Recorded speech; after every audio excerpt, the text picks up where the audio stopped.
So one of my subscribers, Arlith, asked me a question. Yes, I do take questions. If people ask me a legitimate question, I'll do a whole video on the question. So the question is, some religious people don't understand the truth because they are too busy defending their false god, even when it's a name change. Okay? And somebody in his sphere says that it's a transliteration. Any ideas? Well, what I first want to go ahead and do, and once again, I always mess this up, but that's okay. I'm going to turn off this other computer so there's peace and quiet. Transliteration. Make me a couple more pages here.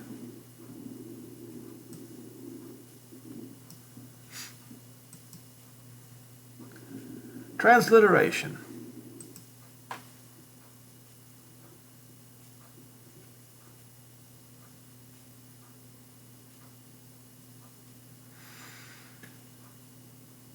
Transliteration, according to Wikipedia,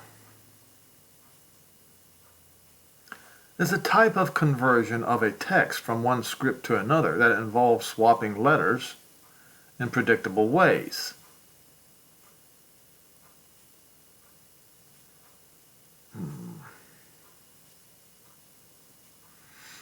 For instance, for the modern Greek, the term, and of course I don't know modern Greek, which is usually translated as Hellenic Republic, the usual transliteration to Latin script is Hellenic Democratia. All right.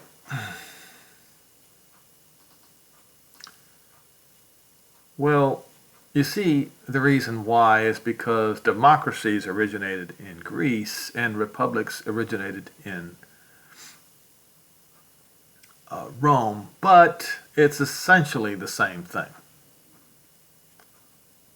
The name for Russia in Cyrillic script is usually transliterated as Rossiya.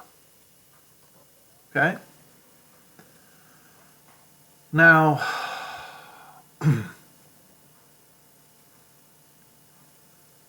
let's look at, we'll go to Bible Hub.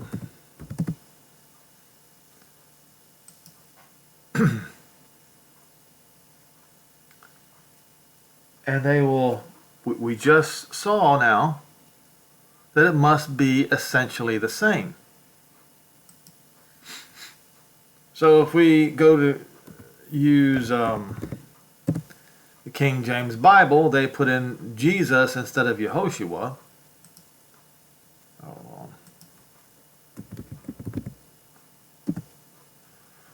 on.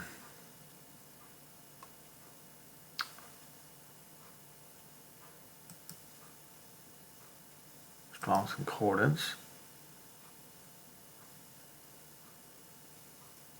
Let's see what they say. Zeus.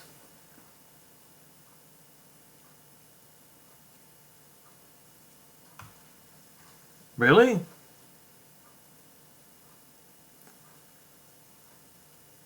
How can it be Jesus or Joshua?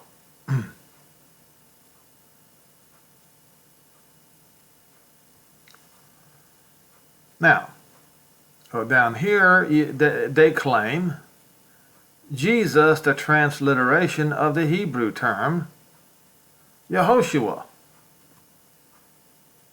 Does that look like a transliteration to you based upon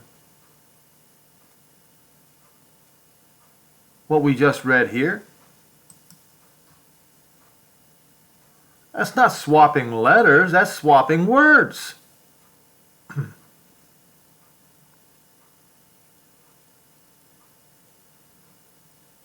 So transliteration is not primarily a concern with representing the sounds of the original, but rather with representing the characters ideally accurately and unambiguously. Thus in the Greek above example, These two letters is translated as two L's, though it is pronounced as one L. Okay.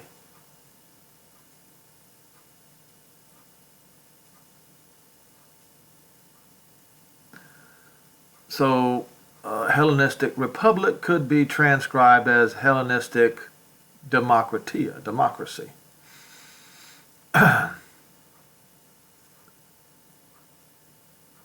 Essentially the same. But the problem is this is not essentially the same. It doesn't look the same, and it does not mean the same thing.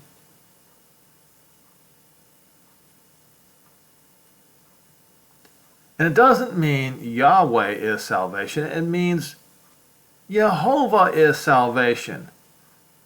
Yehoshua means salvation. Yehoshua means Jehovah is salvation, or Jehovah's salvation. Zeus, where did that come from?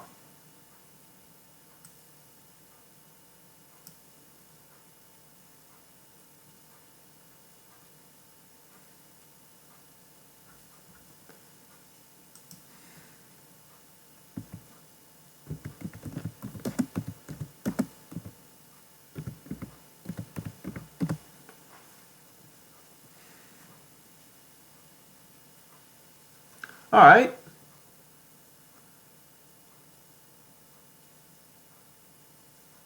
The fact remains, according to authoritative scholars Lytle and Scott, that Zeus is a Greek name. Well, we know that Yehoshua is a Hebrew name, and we know that Yehoshua was, is, and shall always be Hebrew. But there, Zeus is a Greek name meaning healer, straight from ancient Greek mythology. Let's look at this here for a second.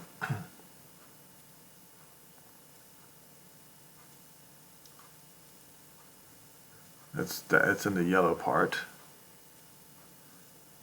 Oh, this comes from Catholicism again. You know, the religion who burned alive Jews in their synagogues, the religion who blasphemed the name of Jehovah, the Creator, with the Judensau.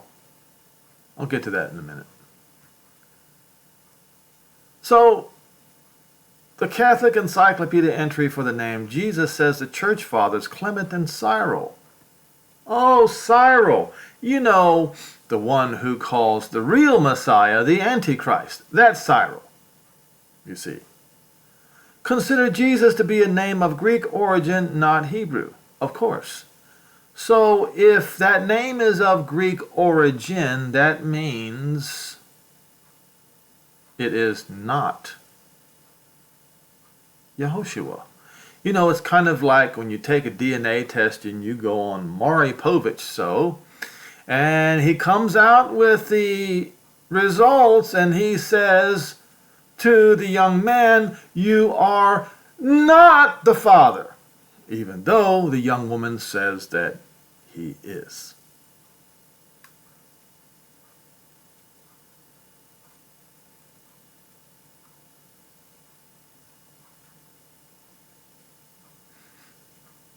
Now,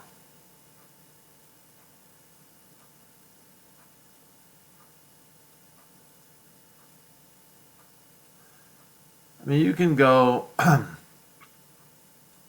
okay, see Wikipedia entry for Greek goddess Ieso. A goddess? A female? Which is the true origin of the name Iesos, meaning healer in Greek mythology. This should be in the article as the real origin of the name Jesus, not Yeshu, which is just a sound-alike name. Okay. You see, All they're doing is trying to do this. We'll go to 1 Kings 12.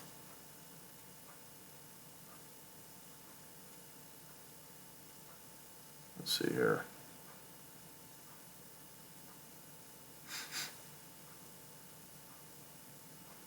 Verse 25, and Jeroboam built Shechem in the mountains of Ephraim, and dwelt there, and he went out from there and built Penuel. And Jeroboam said in his heart, now the kingdom might return to the house of David, and if these people go to offer sacrifices in the house of Jehovah, not the house of the Lord, house of Jehovah, then the heart of this people will go back to their Elohim. Oh, I should say, go back to their king, Rehoboam, king of Yehuda, and they will kill me and go back to Rehoboam, king of Yehuda. Therefore the king asked advice, and after receiving advice, he made 2 calves of gold and said to the people, it is too much for you to go up to Jerusalem. These are your gods, these are your Elohim, Israel, who brought you up from the land of Egypt. Did they fall for it? Absolutely. People will believe the lie any day of the week rather than believe the truth. The truth is too much for people. They would rather believe a lie. Now, so what was the golden calf of Exodus 32 and Kings 12? What was it? Now, if you notice, I pull this from Christianity.com. See, Christianity, they do exactly the same thing they accused the ancient Israelites of doing. They do to this day. And this is just a glaring, a glorious example of them knowing what replacement theology is and choose to do it anyway. Choose replacement theology anyway. This is by Hope Bollinger. In Exodus 32, an odd event took place after the Israelites escaped Egypt. While the Egyptians were on their heels, not God, but Jehovah split the Red Sea. Notice, if you read the prophets, he says he's not going to give his glory to any other. So when you give honor and glory to Jehovah, you do well. If you change the name and call it God, which is the one-eyed idol of the Norsemen, the English, and the Gauls of no Hebrew origin, then you are committing the act of replacement theology. Jehovah split the Red Sea and the Israelites passed through safely. Once they made it into the other end, Jehovah, not God, drowned the Egyptians in the Red Sea. Then in the desert, as Moshe was in Mount Sinai retrieving the 10 Commandments, the Israelites did what we often see in, as they say, the Old Testament. But it's actually the Tanakh and the prophets. They got impatient. When Moshe seemed to take a long time in returning to from the mountain, the Israelites turned to Moses' brother Aaron and asked him to make an idol for them, a physical idol, like the ones they had seen in Egypt. Yes, they didn't want the Elohim of Israel. They wanted foreign idols with foreign backgrounds. In essence, they had grown impatient with their Elohim to respond, so they wanted another one fashioned in the meantime so they could worship it. Aaron obliged them and made a golden calf, 2 golden calves actually, as I recall reading, out of the golden earrings that they wore, which likely were the very same treasures that the Egyptians gave them after Jehovah rescued them out of Egypt. It was a slap in the face, you see. By the time Moshe descended Mount Sinai, the Israelites had sacrificed to this idol and indulged in revelries. Well, it just says they rose up to laugh. Now, I don't know where Christians get their definitions from, but, they need to get their minds out of the gutter and read Strong's Concordance. The situation had gotten out of control. Why did the Israelites choose a calf? One could point out to the gods or to the idols of the other nations for some possible inspiration for this. The Egyptian idol Hathor, a bull goddess. A bull goddess? A bull goddess. You see, civilization back in those days was infected with the same nonsense BS that they are infected with today. As you know, there's no such thing as a bull goddess. Because you see, a bull is a male and a goddess, as they say, is a female.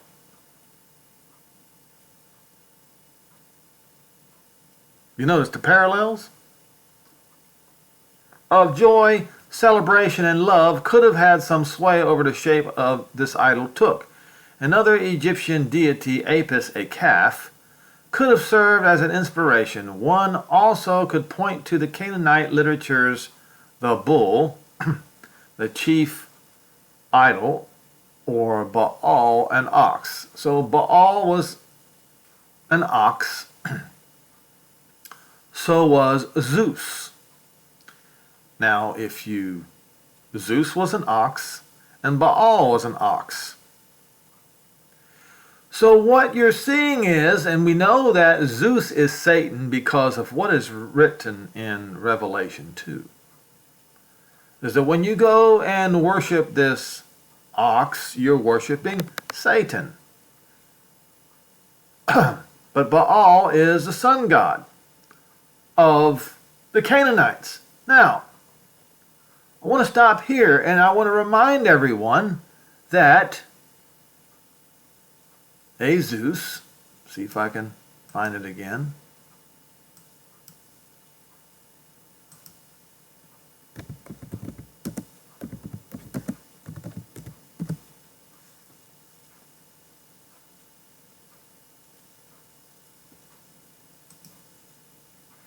All right. Jesus, well, this is how the Latins say Jesus, is Jesus, or Jesus Christos, or Jesus Christos. It's the same thing. A healing Savior. Notice what we just read in Talk Yeshua on Wikipedia. Also known as a deity of vegetation related to Baal. So Jesus Christos, or Jesus Christ, is Baal, who is Satan.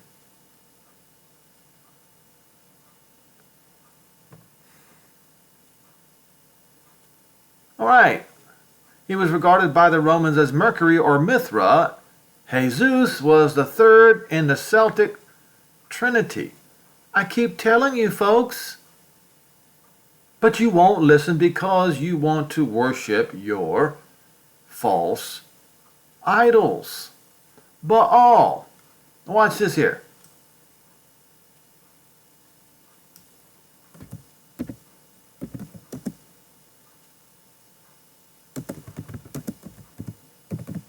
Might be a bull, might be an ox.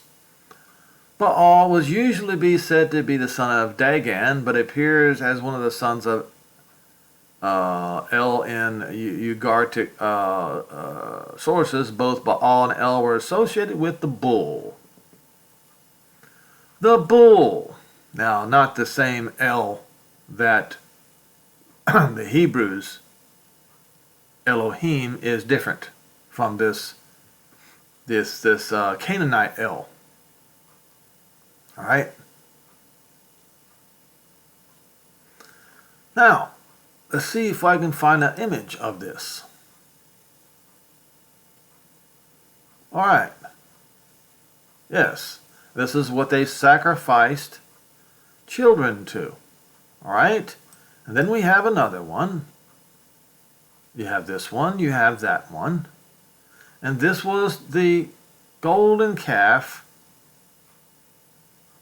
most assuredly, is what the, yeah, right here, the golden calf,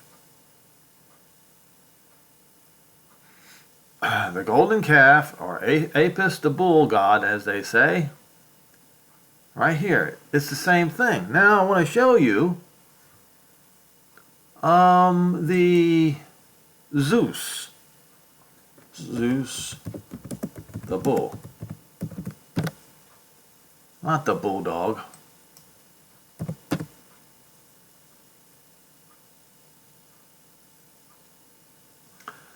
So Zeus, he transformed himself into a tame white bull and mixed it in with his father's herds, etc., etc. As you see, why did Zeus turn into a bull?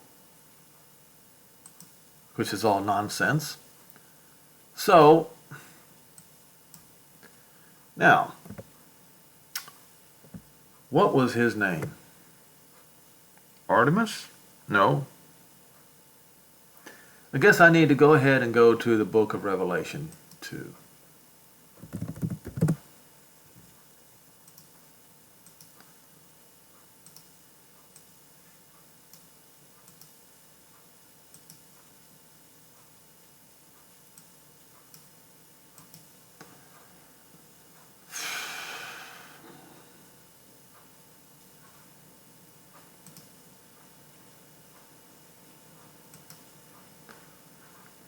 Now, to the message to the congregation in Pergamon. I know your works and where you dwell, even where Satan's seat is. Well, back in those days, Satan's seat was in Pergamon. But what was the altar of Pergamon? Well, we'll read a little bit more. And you have held fast my name. You didn't call him by Zeus. And you have not denied my faith, even in those days wherein Antipas was my faithful martyr, who was slain among you where Satan dwells. So Antipas was slain where Satan dwells, in Pergamos. Now, what we'll do is we'll look at the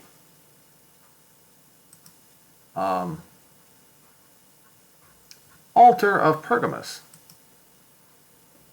altar of Zeus.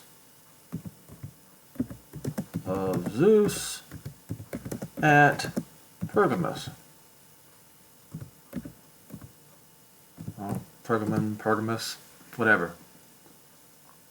All right.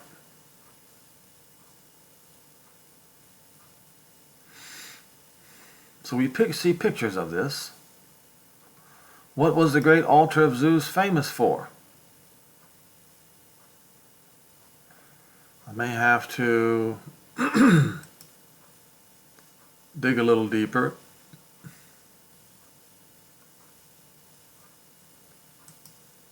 Antipas and the altar of Zeus.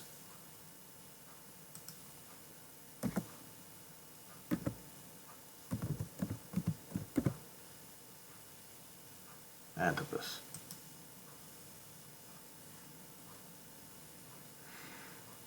Now, we go to Wikipedia. Antipas of Pergamon. Now, Antipas was not Greek Orthodox, folks. He was a follower of Yehoshua.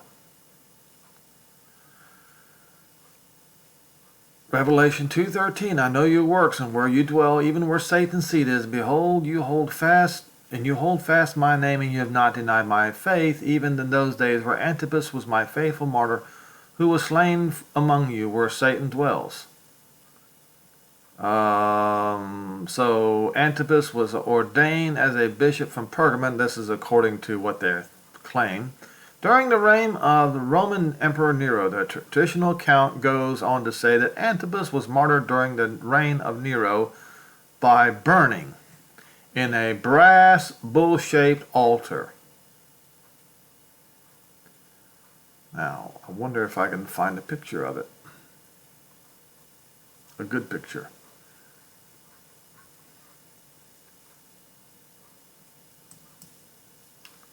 images.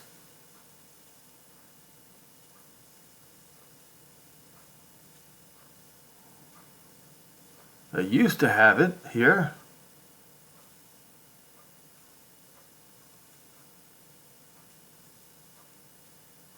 And no, Antipas did not have crosses all over himself. He was not a worshiper of graven images. This is probably going to be the best picture I can find.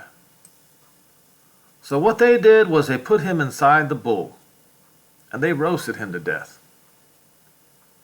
This was where Satan dwells. The altar of Zeus, Zeus being the ox.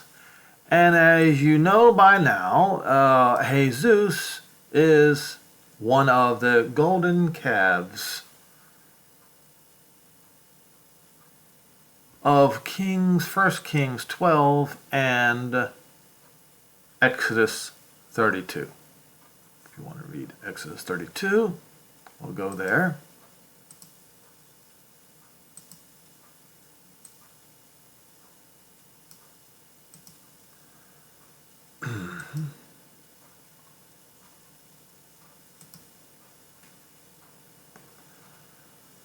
All right. And when the people saw that Moses delayed to come down out of the mountain, the people gathered themselves together unto Aaron and said unto him, Up, make us Elohim, which shall go before us. This Moses, the man that brought us up out of the land of Egypt, we don't know what became of him. So Aaron said unto them, Break off your golden earrings, which are in the ears of your wives, your sons, and your daughters, and bring them here unto me. And all the people broke off the gold earrings, which they were on their ears, and brought them unto Aaron. And he received them at their hand, and fashioned it with a graving tool. And after he made it a golden calf, and they said, These be the Elohim, O Israel, which brought you out of the land of Egypt. And Aaron saw it, and he built an altar before it. And Aaron made a proclamation, and said, Tomorrow is a feast unto Jehovah. And so they rose up early in the morning and the morrow, and offered burnt offerings, brought peace offerings, and the people sat down to eat and to drink, and rose up to laugh. Now, Jehovah, not the Lord, said unto Moshe, Go get you down, for this people which you brought out of the land of Egypt has corrupted themselves. Corrupted themselves. So when you change names of the one whom you worship to the golden calf, so to speak, which Jesus is a representation of, as I just pointed out to you today, you are committing the same sins that ancient Israel have. You are corrupting yourselves, and they had turned aside quickly out of the way which I commanded them. They have made a golden calf, and have worshipped it, and have sacrificed unto it, saying, These be the Elohim, O Israel, who brought you up out of the land of Egypt. And Jehovah said unto Moses, I have seen this people, and it is a stiff-necked people. So you people who insist on using the name Jesus, claiming it's a transliteration, you are stiff-necked. And I will prove to you right now that you hate the name of Jehovah, and you hate the name Yehoshua. I will prove it to you right here and right now. Remember the video that I did not long ago about Judensow. Why is it that I always have to go back to this blasphemy? Why? I don't want to do it. But you Christians, you make me do it. You force me to point out your blasphemy with this foul, graven image that you have on your cathedrals all around Europe. You have here Rabbini, which is for rabbis, and then you have what in text is essentially the correct name of Jehovah, where it says Shem, that means name, and Hamphoros means the literal name. So the name in literal terms, that is referring to the tetragrammaton, that the Jews, that all Israel knows as the correct name of our Father, our Elohim. And what do you, people who believe in Jesus, what do? You put that name on a plaque, on a graven image of a swine, with the Jews sucking from the swine, and the rabbis holding up the tail looking for the Talmud. This is what you do, you Christians, you people who insist on using the name Jesus, because the name Yehoshua offends you. You hold the name Yehoshua in low regard because the name of Jehovah is in it, is in that name. And this right here is proof that you Christians, you hold the Elohim of Israel in the lowest regard of all things. You do. It's proof. There's no getting around it, folks. You see, this is only a partial list of where you will find this blasphemous statement. And as I told you folks, even the Protestants, right here, Martin Luther, the father of all Protestant religions, commented on the Judenzow sculpture at Wittenberg, echoing the anti-Semitism of the image and locating the Talmud in the sow's bowels. Here on our church in Wittenberg, this is Martin Luther speaking, so he condemns himself. On our church in Wittenberg, a sow is sculpted in stone. Young pigs and the Jews lie suckling under her tail. Behind the sow, rabbis bent over the sow, lifting up her right leg, holding her tail up high, looking intensely under her tail into her Talmud as though he was reading something acute or extraordinary, which is certainly where they get their holy name. He is cursed. Martin Luther and his followers, all the Protestants, worship the devil. And as I pointed out right here, there's no getting around it. This is the reason. And if anyone argues with you, you just tell them this is the reason why you hate the holy name. Because you were taught by your church fathers to do so.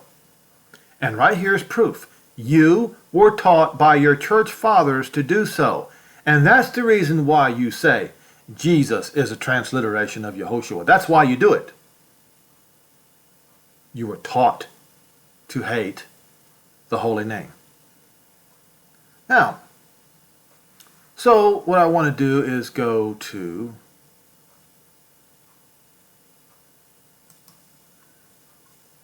and after all these plagues, they blasphemed.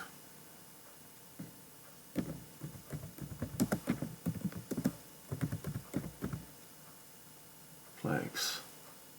Wait a minute. Blaspheme the name.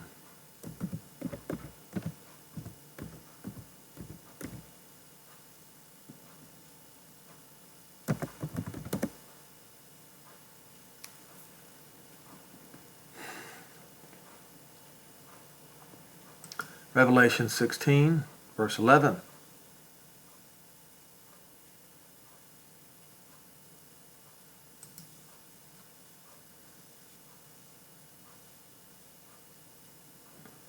And the fifth angel poured out his vial upon the seat of the beast. You know, the one who made that plaque, made that graven image on all these congregations and all these churches.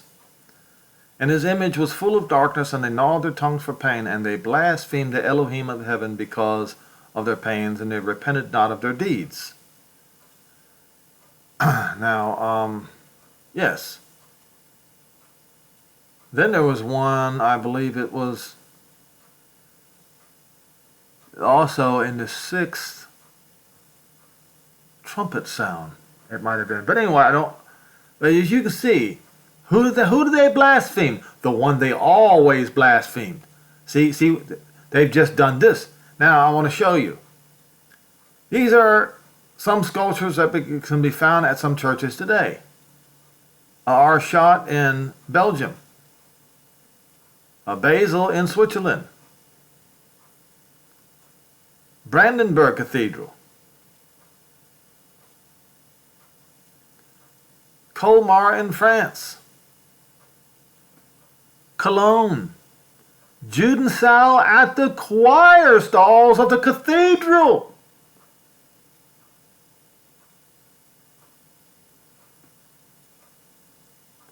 Eberswald. Erfurt. Heilsbronn. Gneisno. Lemgo. Magdeburg. Metz in France. Nuremberg. Regensburg. Remagen on the gatepost. Strasbourg at the capital. The cathedral at the capital. I guess on the cathedral and on the capital. Uppsala at the cathedral. Wiener Neustadt in Austria. Wimpfen at the Church of St. Peter, they say. And Xanten and Zerbst. But this is only a partial list. It's only the partial list. So I've told you the reason why people insist on saying Jesus and God. Because they hate Jehovah. And they love to blaspheme his name. Now I want to show you something right here. And Paul stood in the midst of, this is Acts 17 verse 22. On the hill of Ares, and said, You men of Athens, I perceive that in all things you are religious or superstitious. For I have passed by and looked at your devotions, and I have found an altar with this inscription. The unknown Theos, which is how they would say it in Greek. Whom therefore you ignorantly, you do not know, you ignorantly show pieties towards, him declare I to you, the Elohim that has made the world and all things therein, seeing that he is master of heaven and earth, and does not dwell in temples made with hands, neither is he worshipped with men's hands, as though he needed anything or anyone, seeing that he is the one who gives to all life and breath and all things, and has made from one blood all the nations of men for to dwell on the face of the earth, and has determined the times beforehand, and has determined the boundaries of men's habitation, one of them being the land of Israel, whom men refuse to acknowledge, but that's another subject. They should seek Jehovah.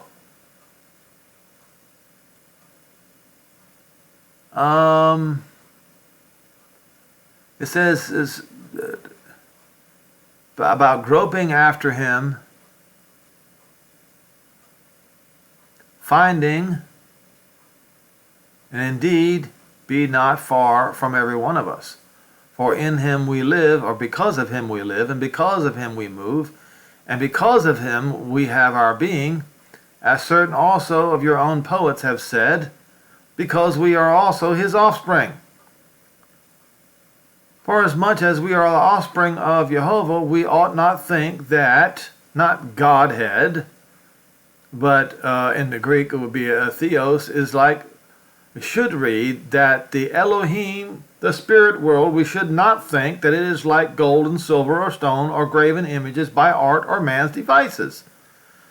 Now, this is very, very critical, very, very, very important.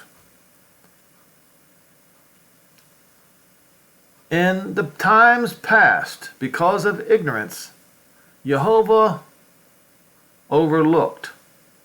But now, he's not doing it anymore.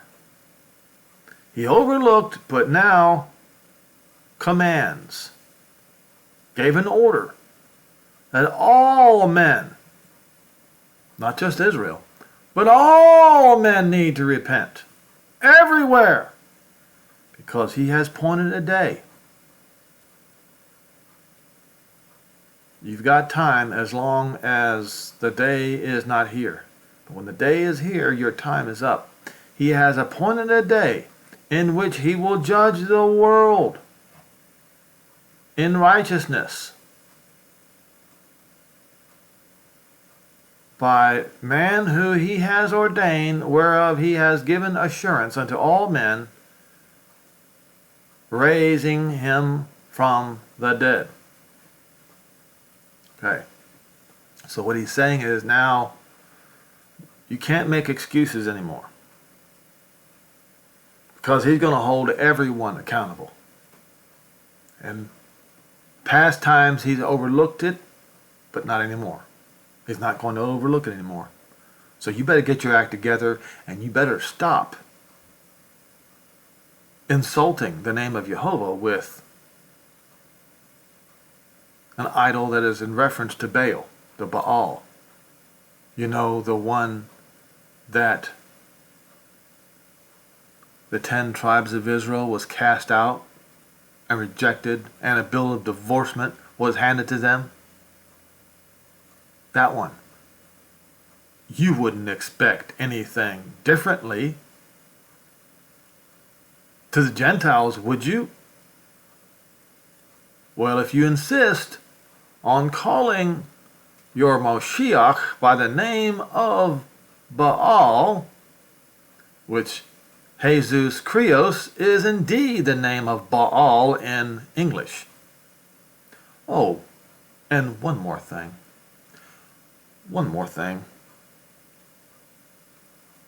You can sit here and say, "Oh no, that would be Latin." All right, fine, let's go with that.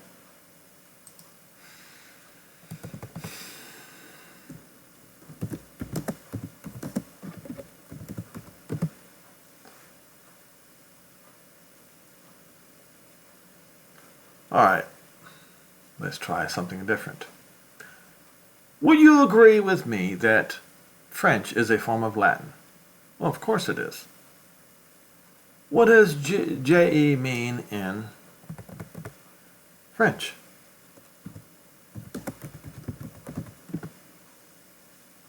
I. I as in I am.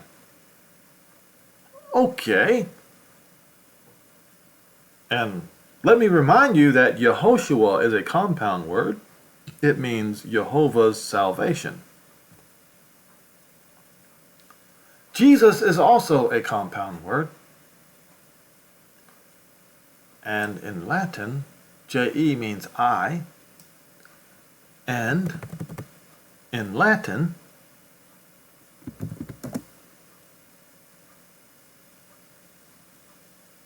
let's look at this. S-U-S means swine. Genus, sus. Now, it's also, as you can see, it's also in Greek.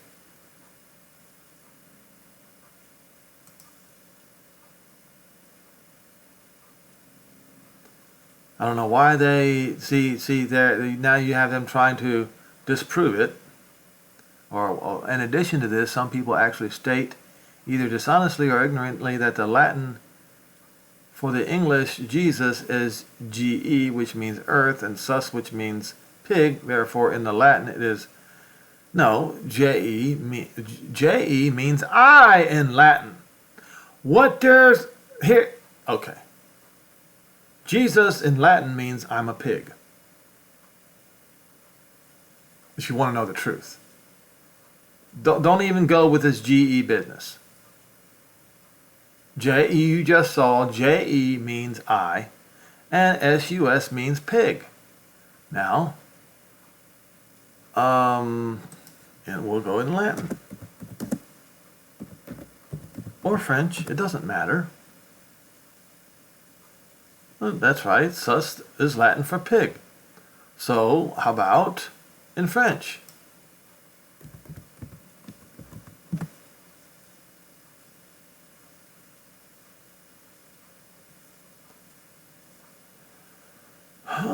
From English to French, sus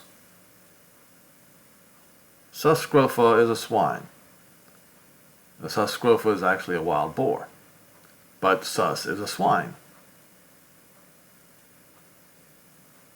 So, alright, make excuses. The more excuses you make, the further into the hole of blasphemy you're going to get. Now, isn't it something? How is it that you, Christians, you refer to the Hebrew, what the Hebrews worship, as a swine? And I approve that with the Judensow image, when it is you yourself. It is you yourself that worships the swine.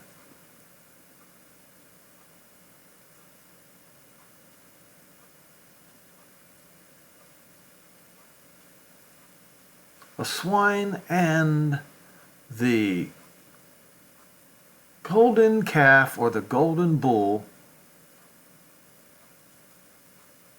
of idolatry. But you're stiff-necked. You are a stiff-necked people. Now, once again, the only thing that stopped Jehovah from wiping Israel off the face of the earth was the promises to Abraham, Isaac, and Jacob, as we see right here. So, Jehovah said unto Moses, I have seen this people, and it is a stiff-necked people. Now let me alone, that my wrath may wax hot against them, that I may consume them, and will make out of you a great nation. And Moses besought Jehovah Elohim, and said, Jehovah, why does your wrath wax hot against your people, which you brought forth out of the land of Egypt with great power and with a mighty hand? Why should the Egyptians speak and say, for mischief did he bring them out, to slay them in the mountains, and to consume them from the face of the earth? Turn from your fierce wrath, and repent of this evil against your people. Remember Abraham, Yitzhak, and Israel, your servants, to whom you swore by your own self, and you said unto them, I will multiply your seed as the stars of heaven, and all this land as I have spoken will I give unto your seed, and that they shall inherit it forever. And Jehovah repented of the evil which he thought to do to this people. Now, if that promise was only made to Abraham, Isaac, and Israel, where does that leave you Gentiles?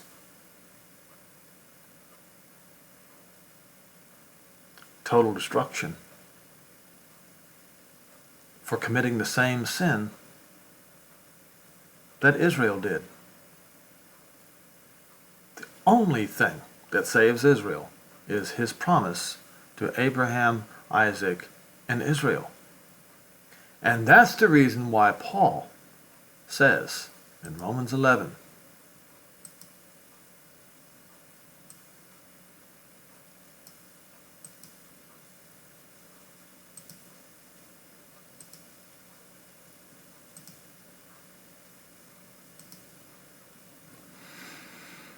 Verse 25, for I would not, brethren, that you should be ignorant of this mystery, lest you should be wise in your own conceits, that blindness in part, or partial blindness happened to Israel until the fullness of the Gentiles comes, until the time of the Gentiles comes to the full, until the time of the Gentiles comes to an end. And when the time of the Gentiles comes to an end, that's it for the Gentiles. It's over. Judgment comes for the Gentiles. But because of the patriarchs' sakes, they are the elect. That's right. They are the elect because of the patriarchs' sakes. The gifts and calling of Jehovah cannot be changed. And that is the reason why, verse 26, all Israel shall be saved, because it is written, there shall come out of Zion the deliverer, and will turn away unholiness from Jacob, because this is my covenant unto them, when I shall take away their sins. There was no promise to any other.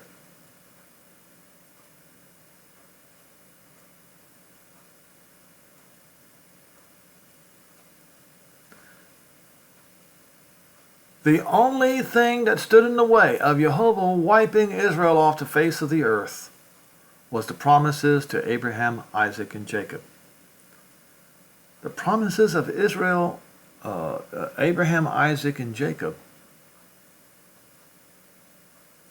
are only for the house of Israel. The ones that the Gentiles mocked and blasphemed the name of their Elohim.